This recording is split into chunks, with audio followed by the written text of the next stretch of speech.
Olá, está começando o Toque de Vida deste domingo com entrevista, informação e reflexão bíblica aqui na sua Ubra TV. Participe conosco!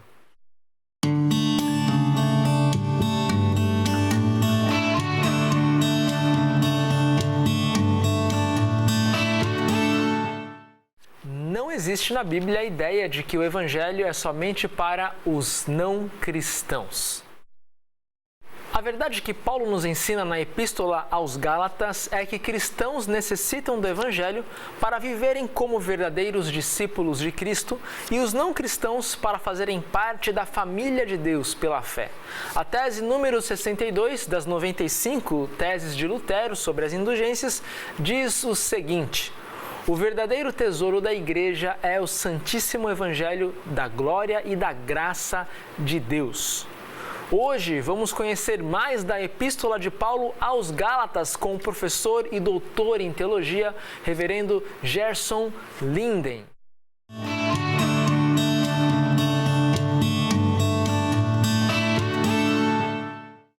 Muito bem, estamos com o professor doutor Gerson Linden nos nossos estúdios para falar sobre a Epístola de Paulo aos Gálatas, que também é tema de uma das disciplinas do curso de teologia da Ubra e do seminário Concórdia.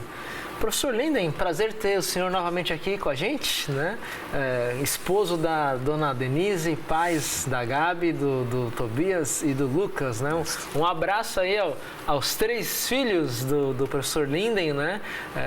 Tem uma história muito bonita. O professor Linden foi pastor em Interlagos, na Igreja Luterana da Paz de Interlagos, de onde eu saí para vir aqui para a Ubra. Então nós temos um passado em comum, e a minha esposa fez curso de teatro com o Tobias, que é o filho do meio, né? Verdade. Muito bem, professor Linden. Prazer, então, ter o senhor novamente aqui com a gente. Uma alegria estar aí para conversar e discutir um pouquinho alguns temas aí da teologia. Quando que os alunos de teologia têm a oportunidade e o privilégio de estudar a Epístola de Gálatas?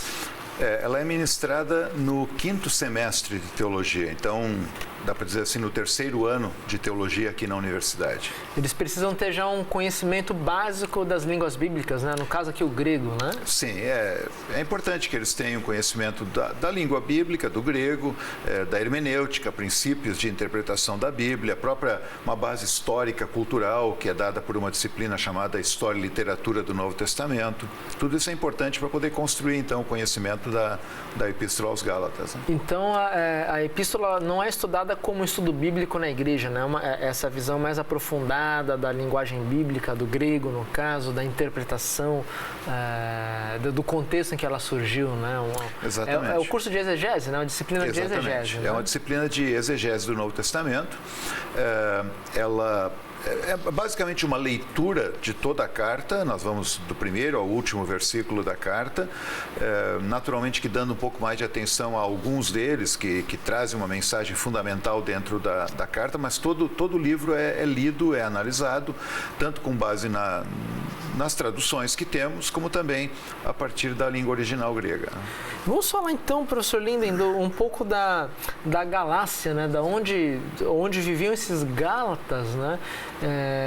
É dito que os Gálatas talvez tenham uma ascendência céltica ali, isso procede ou não? É que existem duas teorias, digamos assim, sobre quem eram os Gálatas. Talvez a primeira coisa que a gente deva dizer é que o apóstolo Paulo, quando escreve a carta, diferente de outras cartas, ele não está escrevendo para uma comunidade local, como em Corinto, em Tessalônica, em Colossos. Ali ele diz que ele escreve às igrejas da Galácia. Então, naturalmente que ele está falando de mais de uma comunidade, já que a palavra igreja, naquele contexto, se refere a um grupo de cristãos numa determinada localidade. Então, há teorias. Uma delas é de que esses Gálatas estariam localizados na região norte de onde hoje fica a Turquia, mais ou menos no centro ali da Turquia ao norte. E aí eles teriam uma origem que teria vindo lá do norte mais distante. a questão é que nós não temos muitos dados de alguma visita de Paulo para aquela região. Por isso há uma outra teoria de que a Galácia, o termo Galácia, seja na verdade derivado da linguagem que os romanos utilizavam, ou seja, a linguagem, digamos assim, política, né, das regiões dominadas pelos romanos. E aí ela compreenderia desde a parte mais ao norte até ao sul da Turquia. E lá na região sul, nós encontramos, na verdade, 4 cidades das quais o Novo Testamento nos fala que Paulo visitou: Listra, Derbe, Icônio e Antioquia. Então há uma teoria de que possam ter sido essas 4 igrejas as igrejas da Galácia para quem Paulo teria escrito. Antioquia, no caso, não aquela famosa da Síria, que foi centro de propagação do Evangelho, Antioquia na Galácia. Chamada Antioquia da Pisídia, esta, né? Não aquela grande igreja que enviou missionários, inclusive Paulo e Barnabé. Exato. E o apóstolo Paulo fica assim muito evidente que ele fala do Evangelho que foi recebido com muita alegria. Ali no capítulo 4 ele diz isso, né? Que os irmãos da Galácia receberam esse evangelho com alegria e esfriaram. Qual é a razão desse esfriamento ao longo da epístola aos Gálatas? Esse é um dos grandes pontos, eu diria, para a compreensão da epístola aos Gálatas. O Paulo, ele apesar de não dar um nome específico para um determinado grupo, mas ele, ao longo de toda a epístola, ele denuncia que haviam alguns que estavam trazendo uma outra mensagem. E eles são normalmente chamados pela literatura de os judaizantes, porque pelo que nós podemos ler na carta do que Paulo denuncia sobre eles, os cristãos da Galácia haviam recebido o evangelho, como você disse, com alegria, com confiança na mensagem de Cristo, e ao que parece vieram alguns pregadores que disseram alguma coisa do tipo mais ou menos assim: olha, para você realmente fazer parte do povo de Deus, não basta crer em Cristo como esse apóstolo Paulo falou. É preciso também que você obedeça às leis do Antigo Testamento. É preciso que você Por isso, se torne... judaizantes. Exatamente, que você se torne um judeu na prática primeiro, não é? Que, aliás, é um problema que o livro de Atos dos Apóstolos nos relata, que já aconteceu, que está relatado lá no livro de Atos, no capítulo 15, quando inclusive a igreja teve que se reunir e debater o tema. Alguns chamam de primeiro concílio de Exatamente. Jerusalém, né? E o grande tema era este: quando alguém que não é judeu, alguém que é um romano, um grego, um cretense, quando este é trazido à fé em Cristo, ele pode ser chamado de povo de Deus somente pela fé em Cristo, ou ele primeiro teria que se tornar um judeu, por exemplo, praticando a circuncisão, e então ser um cristão? Esse é o grande debate. Então, na carta aos Gálatas, isso transparece. Paulo propunha, unicamente pela fé em Cristo, nós somos povo de Deus. Não importa a nossa origem, se somos judeus, se somos gregos, não importa.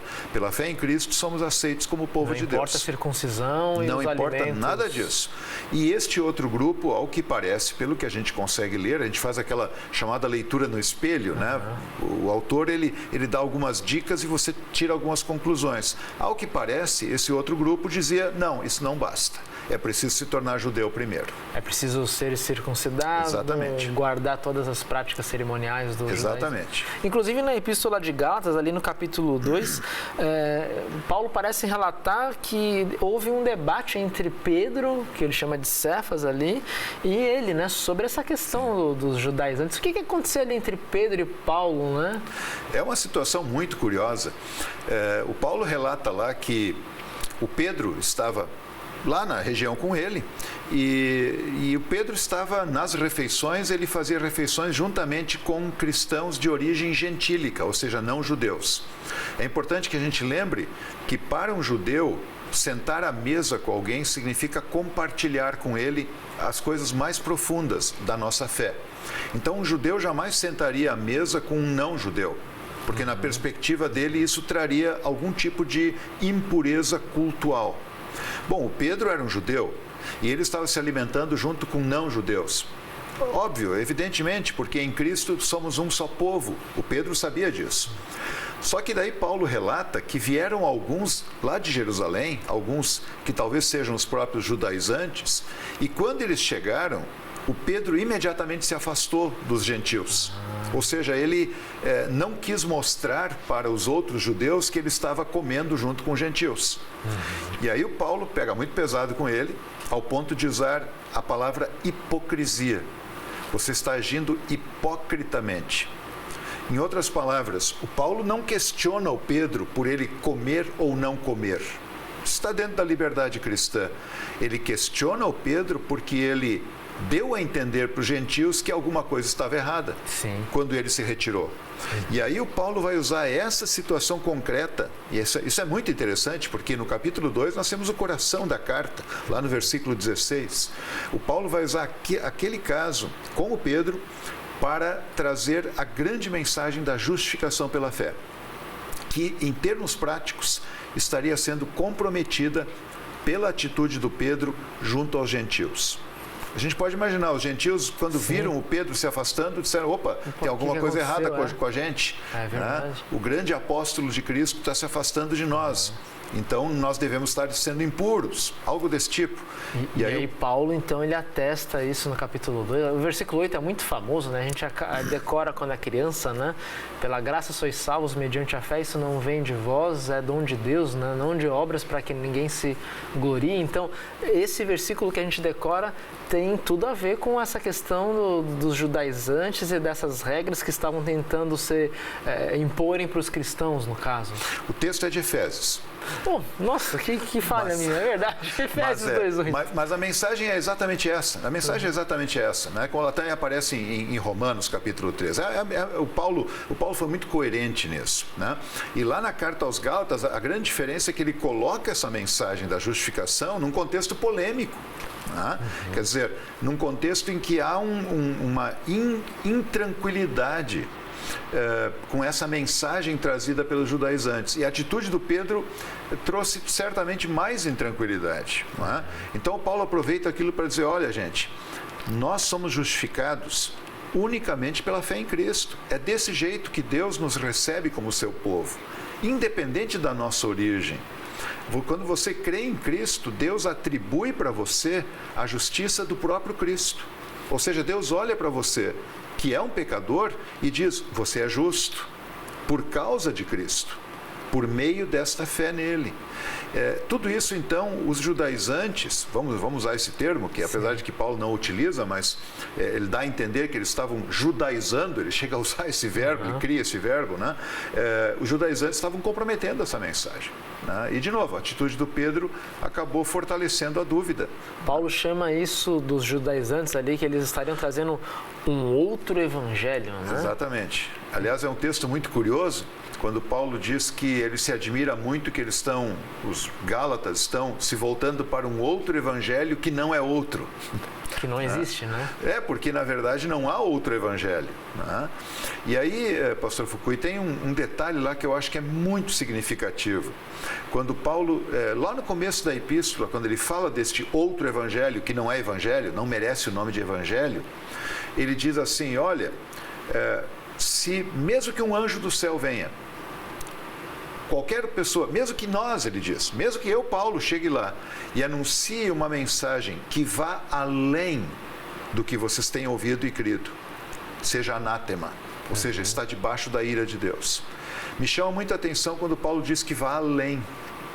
Ele não diz que vá contra, mas o Paulo está falando de uma mensagem que vai além do evangelho. Em outras palavras, o Paulo pregava somente em Cristo nós temos o perdão e a vida eterna. Somos justos perante Deus. Mas alguém dizia, não, além disso, tem que ter algo mais. Não contrariavam Paulo, mas tentavam complementar, então. É o que parece, entende? Pelo que a gente lê da carta como um todo, não é que Paulo estava sendo denunciado como alguém que mentiu o tempo todo, mas que era incompleto na sua mensagem. E isso me parece que tem uma relevância muito grande para os dias de hoje, para toda a história. Quando alguém tenta acrescentar algo ao evangelho para dar uma garantia para a pessoa de que ela é aceita por Deus. A gente vê, talvez, esse tipo de, digamos assim, de heresia mesmo, né? Na igreja moderna hoje, existe essa essa pressão judaizante, talvez não com o judaísmo em si, mas... Eu creio que essa é uma boa pergunta, porque me parece que isso é uma realidade, uma triste realidade, né? Que não iria ser identificada dentro desta ou daquela denominação religiosa, mas eu diria que essa é uma tendência do próprio ser humano, de querer se afirmar perante Deus, dizendo, olha, eu também tenho a minha parte a fazer para poder agradar a Deus. Sim. Isso é bem natural do ser humano. E, infelizmente, em algumas pregações, isso transparece de maneira muito clara. Sim. Em que a tranquilidade da fé, a certeza, a esperança, a alegria da fé em Cristo, ela é retirada e é colocada sobre a pessoa a dúvida. Quer dizer, você já fez tudo o que devia? Você está pronto para... Você está pronto para ser aceito por Deus, para ser salvo? E essa mensagem, o Paulo diria, é um outro evangelho. Tudo que tenta complementar o evangelho, então, não, na verdade, praticamente estraga o evangelho, né? Exatamente. O Walter, no livro Lei Evangelho, fala isso, né? Quando a gente tenta colocar um pouco de lei no evangelho, já não é nem lei evangelho, já estragou tudo, né? Um professor nosso aqui da UBRA, ele costuma dizer que quando você mistura lei e evangelho, o que resta é lei. Não é um levangelho, não é? Mas é lei, em última análise, porque o peso acaba ficando sobre a pessoa, né? E não sobre Cristo, que carregou o peso por nós. O Paulo, ele é muito concreto nessa carta, ele chega ao ponto, num dado momento, de dizer que Jesus se tornou maldição por nós. É uma palavra muito forte, muito forte, né? E é como que ele dissesse, olha, gente... Acordem, né? Acordem, olha o que Jesus fez aí por vocês, né? E agora vocês estão achando que vocês têm que fazer algo por ele para complementar a obra dele. Quer dizer, aquilo que ele fez não foi suficiente. É verdade. Então é uma carta, eu diria, extremamente relevante. A gente pode dizer que Gálatas é basilar para todo o Novo Testamento, que suspeita-se que ela foi um dos primeiros escritos, não só uma das primeiras epístolas, mas um dos primeiros escritos neotestamentários, né? Anterior até aos evangelhos. Né? Então, Gálatas dá esse suporte basilar para as escrituras. É verdade. Como eu disse no começo, existem aquelas duas teorias de quem seriam os Gálatas, e isso também tem implicações quanto à data. Talvez a data mais recente de Gálatas seria lá por volta da metade da década de 50 da era cristã. Mas a outra teoria, que particularmente me parece muito aceitável, é de que Gálatas teria sido escrito antes ainda. Provavelmente até antes daquele concílio em Jerusalém, de que relata Atos capítulo 15. Então seria lá pelo ano 47. Os evangelhos, pelo que nós sabemos, devem ter sido escritos, ao menos Mateus, Marcos e Lucas, lá pela década de 60. Então, de fato, é uma carta em que nós temos o Paulo em todo o seu ímpeto missionário, né? De fato, querendo deixar muito claro a mensagem do Evangelho, e que você disse bem, acaba se tornando um lema para toda a mensagem cristã. Né? Gálatas, sem dúvida nenhuma, é um dos textos mais importantes do Novo Testamento e da Bíblia como um todo. Puxa vida, que coisa muito boa. Professor Linden, vai ficar uma pergunta para a volta do intervalo, nós já estamos chegando ali. Paulo fala algo muito interessante, né? Ele fala que escreve uma parte da epístola de próprio punho, né? O que será que significa isso, né? Essa pergunta vai ser respondida, então, na volta do intervalo. Nós continuamos falando sobre a epístola de Paulo aos Gálatas, ou às igrejas cristãs na Galácia. Fique aí, porque nós já voltamos.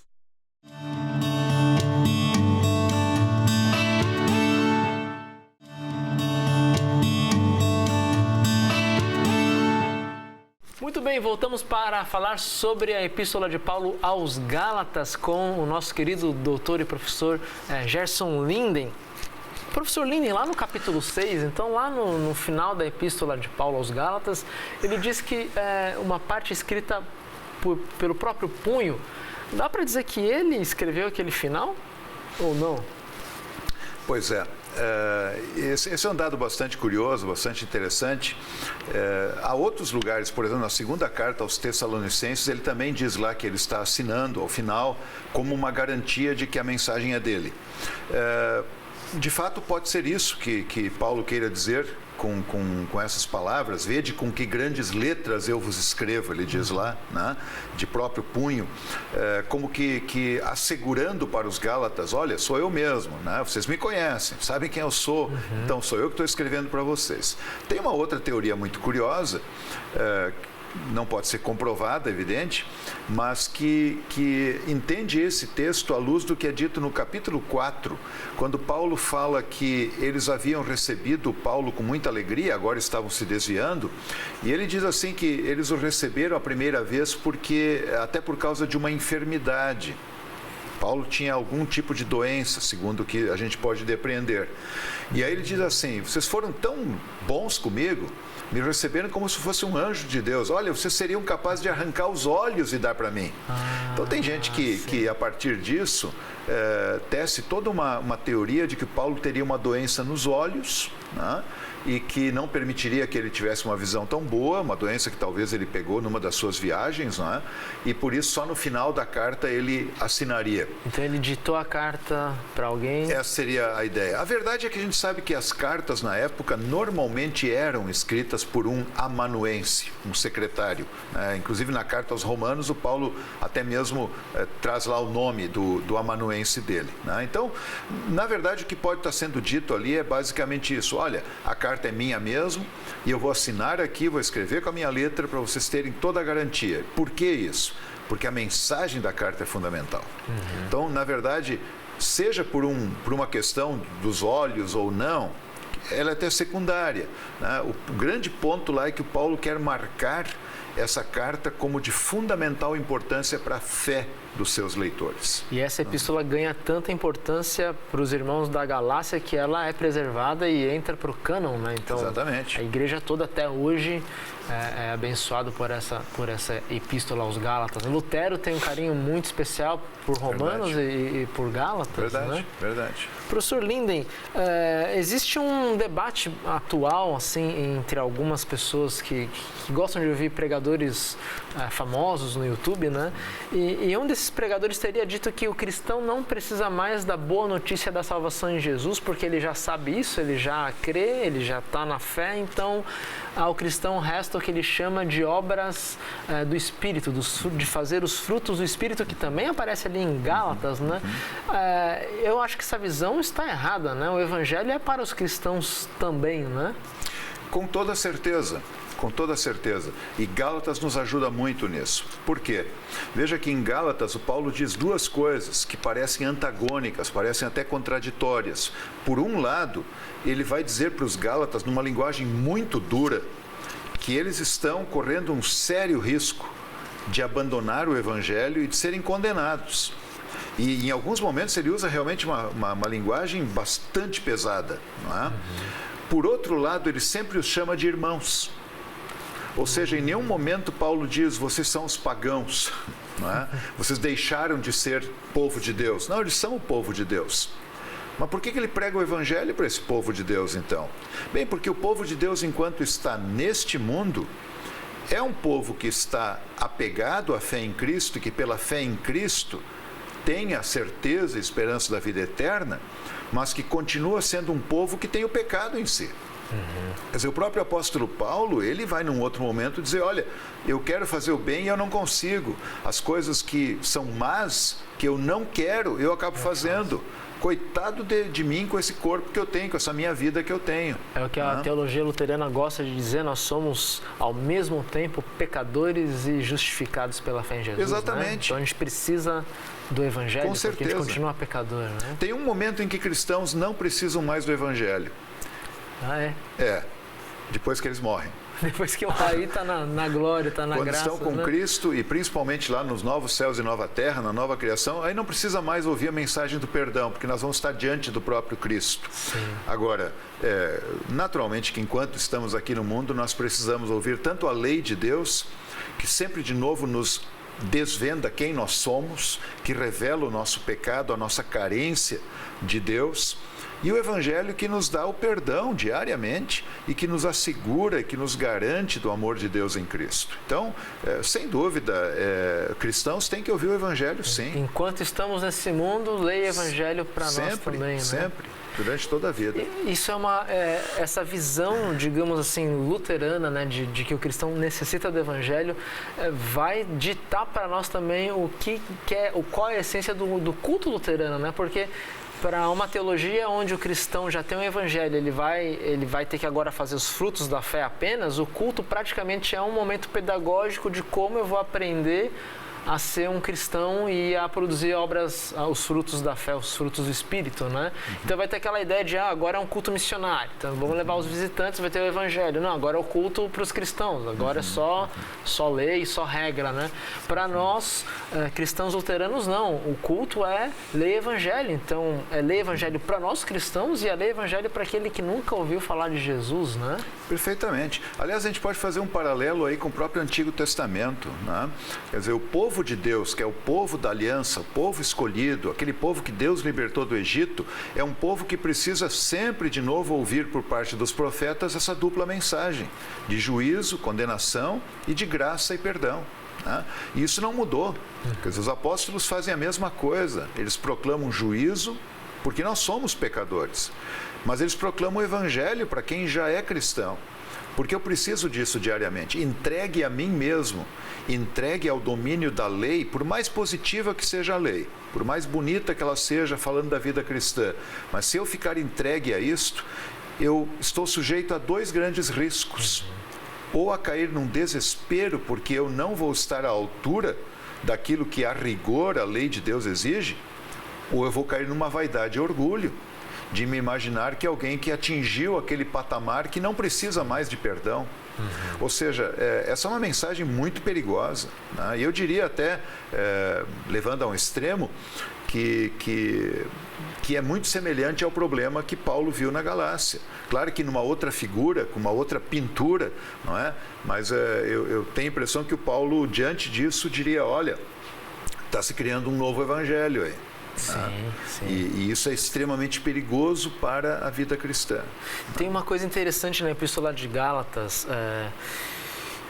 Lá no capítulo 5 fala-se das obras da carne e dos frutos do Espírito. E certa vez eu vi um pregador falar algo muito interessante que ficou na minha cabeça, eu queria tirar essa dúvida, né?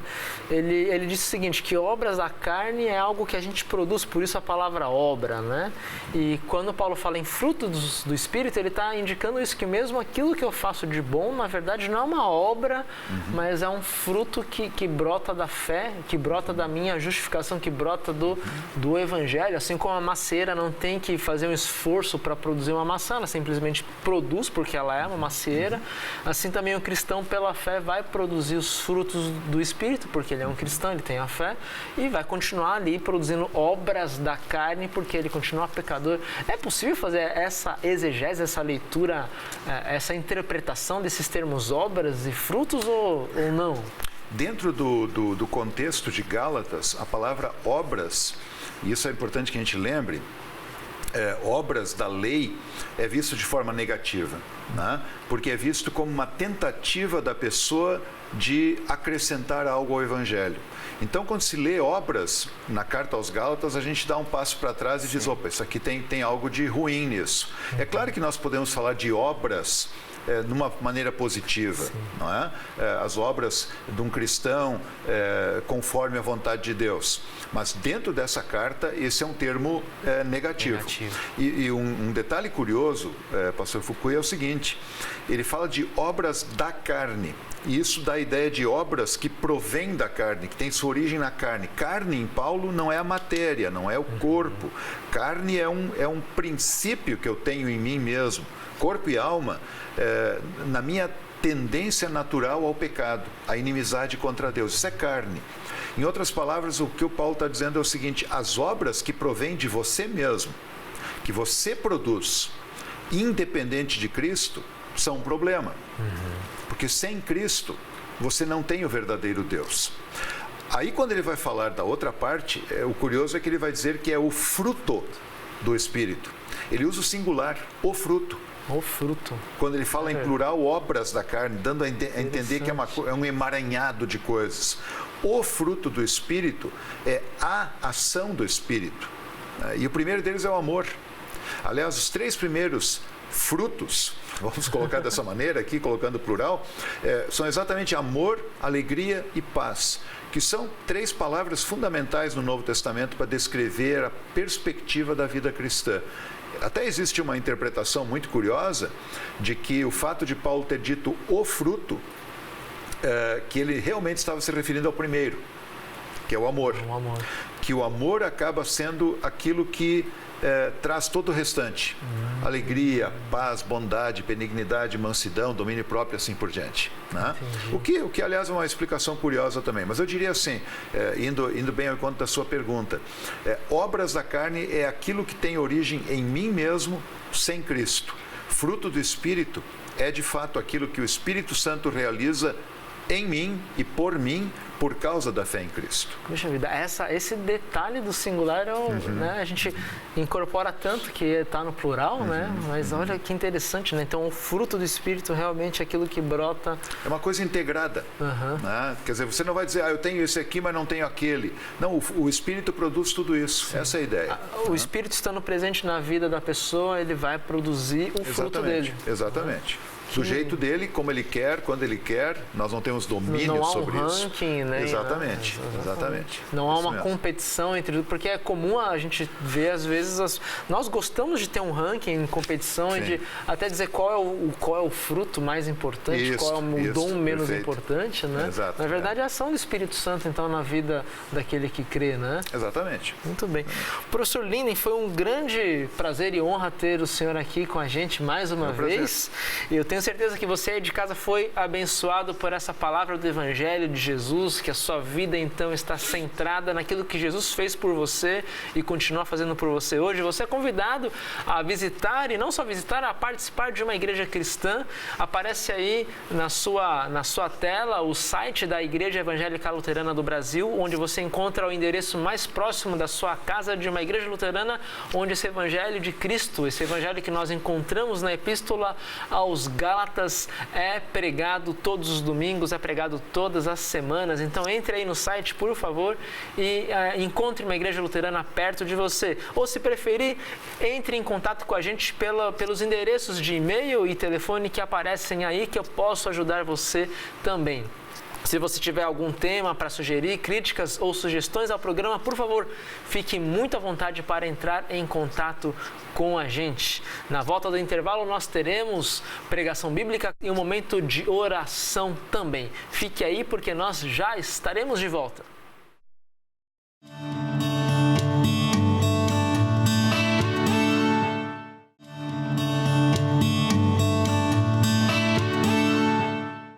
Olá, seja muito bem-vindo ao nosso momento dominical de fé e reflexão aqui na Ubra TV, o programa Toque de Vida.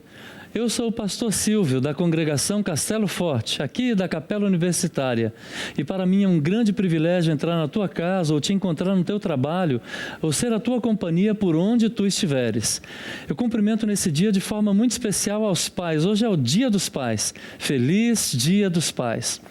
Os textos bíblicos de hoje nos ajudam a refletir sobre algo que tem afligido muita gente, a ansiedade. Jesus disse: não fiquem ansiosos, confiem em mim. Ele nos convida a ter o coração voltado para Ele em fé verdadeira e promete caminhar conosco enquanto buscamos em primeiro lugar o seu reino. Fique com a gente.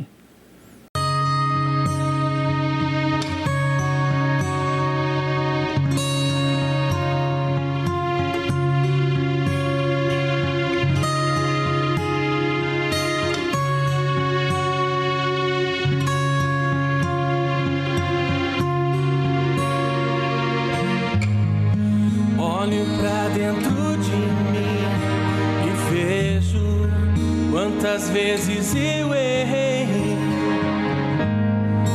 quantos dias esperando, quantos anos se passando, minha vida, um castelo de areia.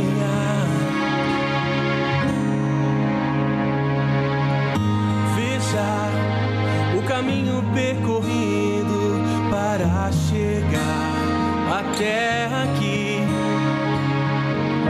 Pense sobre tudo que passou e no que viveu, no que já sonhou. Se soubesse que ainda há tempo, o que você faria? E de hoje em diante vou buscar a paz que vem do teu amor. De hoje em diante vou buscar a paz que vem da tua. De hoje em diante vou buscar a paz que vem do teu amor. Vou buscar a paz que vem da tua luz.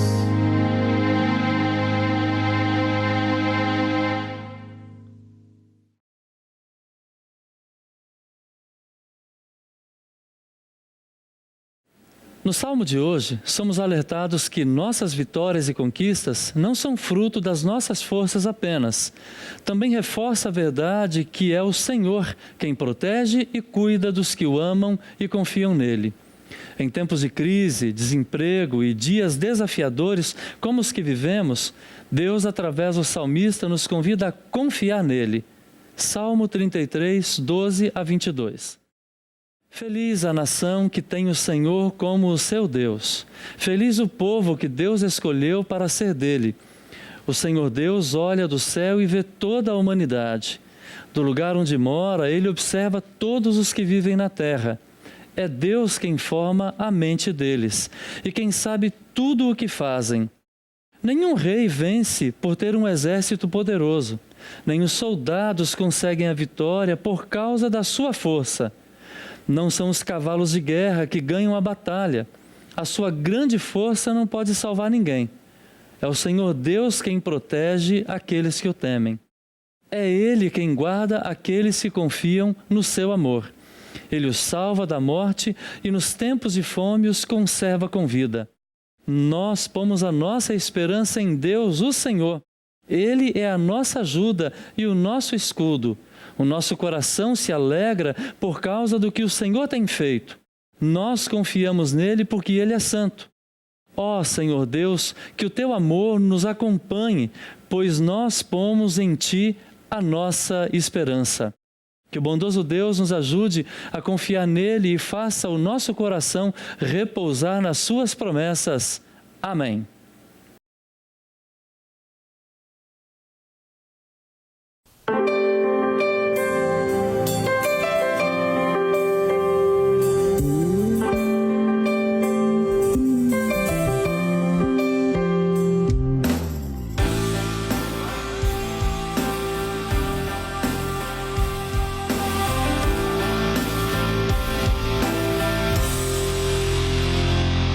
Quando a noite vem, quando os sonhos vão, confiar em si é lutar sem razão.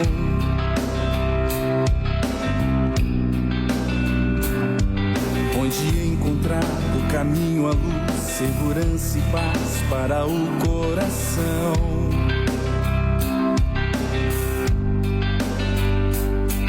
A palavra então vem nos ensinar o que Cristo fez ao se entregar. Sua cruz nos deu o caminho ao Pai. Sua graça faz nossa vida ter a razão de crer e de agir, para refletir seu amor ao servir. Firmes, sim, firmes, em Jesus Senhor, com perdão e amor, espalhando a paz. Firmes, sim, firmes, na alegria e dor, com perdão e amor, sua graça nos dá salvação.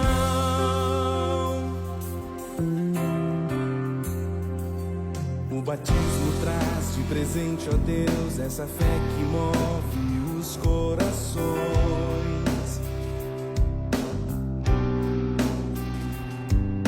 Santo amor assim enche o nosso ser, nos levando sempre a te adorar.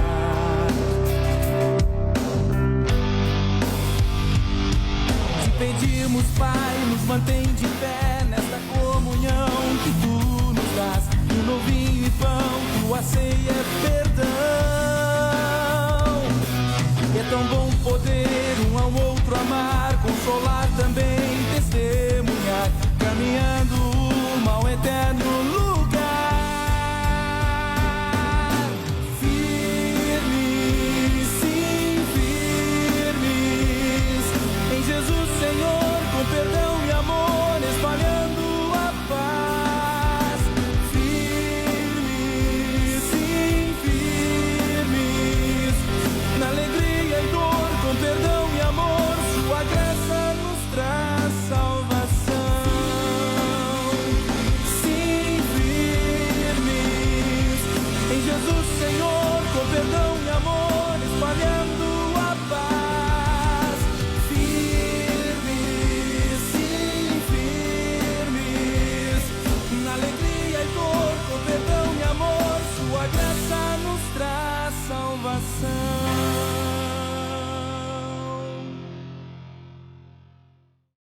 Querido amigo, onde está o seu coração? Jesus estava viajando para Jerusalém, quando, em particular, exortou seus discípulos com as palavras do texto de hoje. Ele já tinha falado do grande perigo que é entregar o coração às riquezas. Então ele fala que o nosso coração deve estar apegado a Deus acima de todas as coisas. Ele cita o exemplo das aves dos céus e dos lírios do campo. Ele deixa claro que não há da parte delas nenhum esforço ou preocupação para obterem o seu sustento. Será que Deus iria cuidar das aves e dos lírios e se esquecer dos seus filhos que confiam nele? Será que Deus iria prover todo o necessário para as aves e para as plantas, estas que depois que ficam velhas são jogadas no fogo, e iria se esquecer dos seus filhos, aos quais ele reservou para a salvação eterna? Lutero comenta esse texto dizendo: eis ali os pássaros a voar diante do nosso olhar, sem se ligarem para nós. Assim nos cabe tirar o chapéu diante deles e dizer: meu caro doutor pássaro, eu preciso confessar que não entendo a habilidade que tu possuis. Durante a noite tu dormes em teu ninho sem teres cuidado. De manhã te levantas, és feliz e alegre, pousas numa árvore, cantas, louvas e agradeces a Deus. A seguir, procuras e achas o teu alimento. Pois bem, o que aprendi eu, velho e tolo, que não ajo da mesma maneira como tu ages? Tu cantas e louvas a Deus, tu regozijas e és feliz, pois tu sabes que possui alguém cujo nome é Pai Celeste que zela por você. Por que, pois, nós não agimos assim? Aprende a confiar, cantar, ser feliz e permitir que o teu Pai Celeste cuide de ti. O cuidado com a nossa vida não passa pelo nosso esforço, mas pela graça e misericórdia de Deus. Ele sabe tudo o que é necessário para a nossa vida, muito mesmo antes que nós peçamos e antes que nós saibamos. As preocupações com as coisas terrenas são a marca daqueles que não conhecem e não creem em Deus. Será que queremos descer a esse nível? Os pagãos creem que eles mesmos devem prover os bens para as suas necessidades. Mas os discípulos de Jesus, os crentes dele, vivem numa outra esfera, a esfera da confiança em Deus. Confiam que o Pai do céu faz tudo isso. Ele sabe todas as coisas. Ele é todo-poderoso e sabe de tudo o que necessitamos. Conhecendo a Ele e confiando nele, todas as nossas preocupações irão desaparecer na confiança nele. Jesus então diz daquilo que nós devemos ocupar o nosso coração. Ele nos convida a buscar antes de tudo o reino de Deus. Esse buscar é a marca do verdadeiro discípulo de Jesus. Essa busca deve ser constante e diária. Então segue a promessa: todas as coisas serão acrescentadas a vocês. Aquele que nos dá todas as coisas relativas ao seu reino eterno, à vida eterna, não nos dará as coisas da vida do aqui? Então Jesus disse claramente que é o nosso bom pastor. E aqui ele nos chama de pequenino rebanho e nos recomenda: não tenham medo. Somos o pequenino rebanho, no sentido de que não vamos confiar nas nossas forças, no nosso tamanho ou naquilo que podemos fazer, mas na bondade e na graça de Deus, que nos dá o seu reino. Que reino é esse? Aqui se trata do reino da glória, do reino dos céus. E como se recebe esse reino da glória? Através do reino da graça, apegando-se ao Evangelho, recebendo nele os benefícios de Jesus.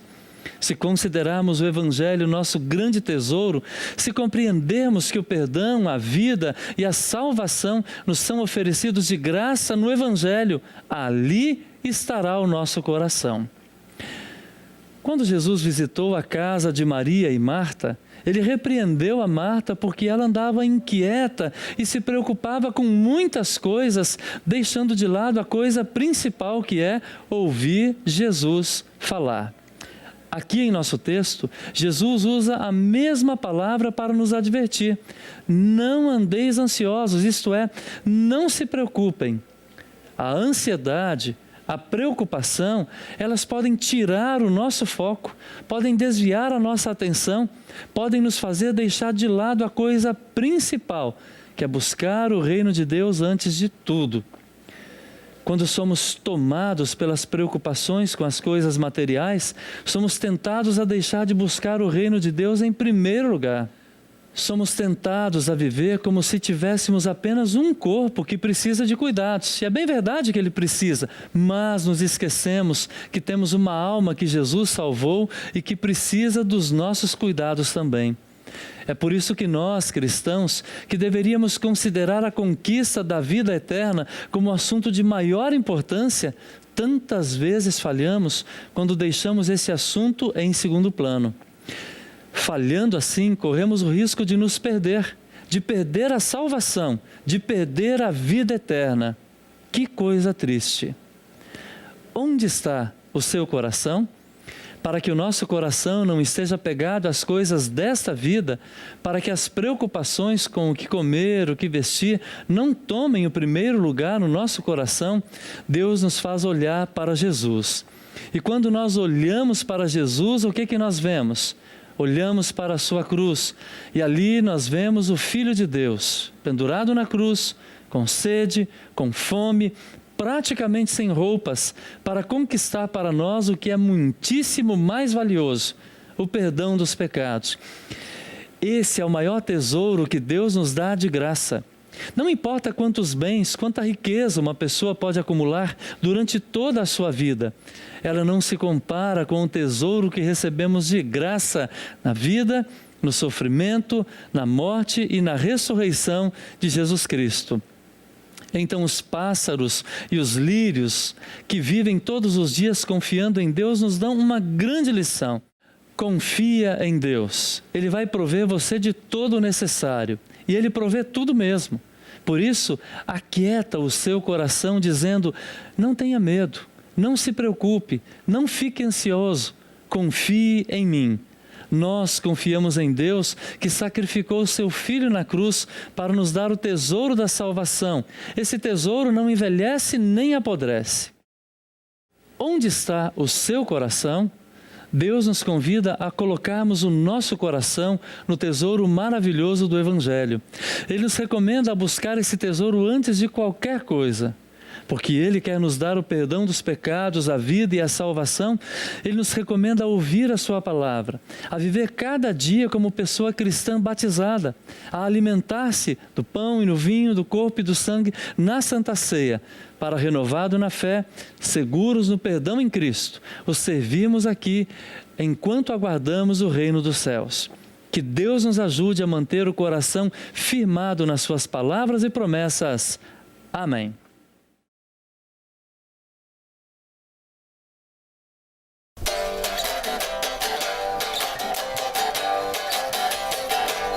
Isso aí.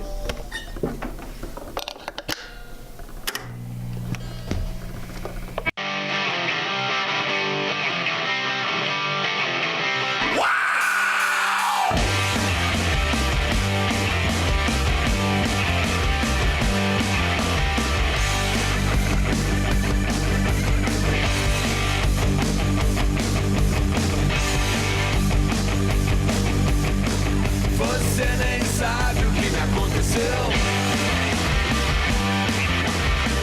Jesus Cristo com sua morte nova vida me deu. Escolha dele, nada passou por mim. O seu gesto no Calvário é um começo sem fim. Você nem sabe o quanto eu caminhei pra chegar até aqui. Fiz todo tipo de coisas desprezíveis. Fui um cego, um fraco, um simples corpo, caminhando pela multidão. Sou tão grato porque ele me pegou pela mão. E hoje eu quero bem mais pra minha vida. Eu sei que a única verdade é Cristo. Posso dizer, meu amigo, ele é o único caminho a seguir.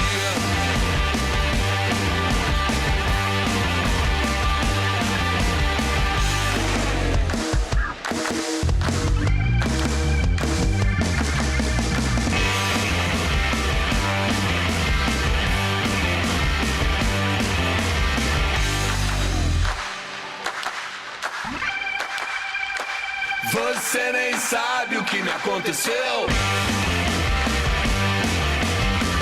Jesus Cristo com sua morte nova vida me deu.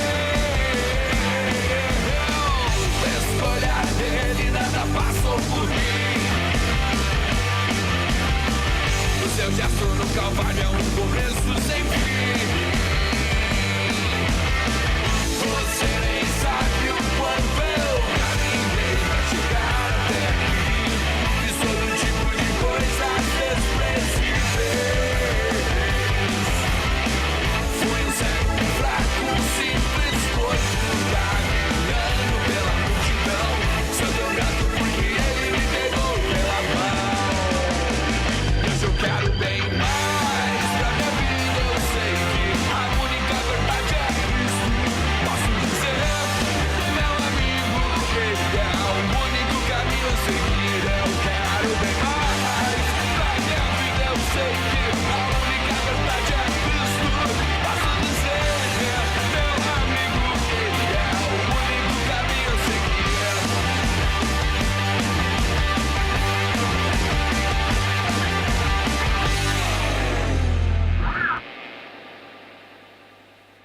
Você nem sabe o que me aconteceu.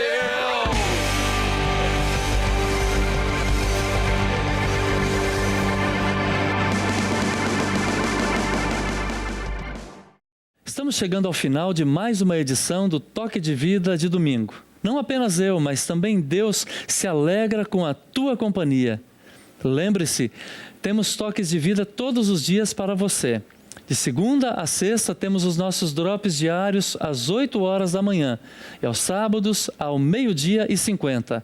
Aos domingos, às 8 horas da manhã, nosso programa com a duração de 1 hora, trazendo ótimas entrevistas e um enriquecedor momento de reflexão. Se você gosta de ouvir a rádio, sintonize a Rádio Mix Porto Alegre 107.1. Lá temos um minuto toque de vida todos os dias, por volta das 7 horas da manhã e das 18 horas e 40 minutos da tarde. Receba o meu carinhoso abraço. Mais uma vez, cumprimento aos pais pelo seu dia. Feliz Dia dos Pais. Que Deus te abençoe ricamente e faça de ti uma bênção na vida de muitas pessoas. Até a próxima. Tchau, tchau.